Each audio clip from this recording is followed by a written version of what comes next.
উন্মুক্ত জলাশয়ে দেশি মাছের প্রাচুর্য বৃদ্ধি এবং স্থানীয় জেলেদের জীবিকা নির্বাহে সহায়তার লক্ষ্যে রাজশাহীর পবা উপজেলায় 22টি পুকুর ও খালে 515 কেজি রুই, কাতলা ও মৃগেল মাছের পোনা ছাড়া হয়েছে।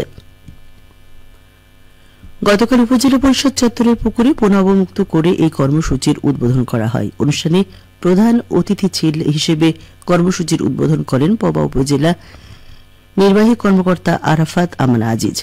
এ সময় তিনি বলেন, মাছে ভাতে বাঙালির ঐতিহ্য ধরে রাখতে মৎস্য খাতের উন্নয়ন অপরিহার্য। এই উদ্যোগ শুধু মাছের উৎপাদন বাড়াবে না, গ্রামীণ অর্থনীতিকেও শক্তিশালী করবে।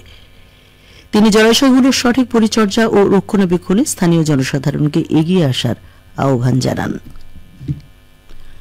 অনুষ্ঠানে সিনিয়র উপজেলা মৎস্য কর্মকর্তা ওয়ালিউল্লাহ মোল্লার সভাপতিত্বে বিশেষ অতিথি ছিলেন মৎস্য অধিদপ্তর রাজশাহী বিভাগের পরিচালক মোহাম্মদ সাইফুদ্দিন ইয়াহিয়া, সিনিয়র সহকারী পরিচালক সর্দার মহিউদ্দিন, জেলা মৎস্য কর্মকর্তা জাহাঙ্গীর আলম ও জেলা সিনিয়র সহকারী পরিচালক অসীম কুমার ঘোষ।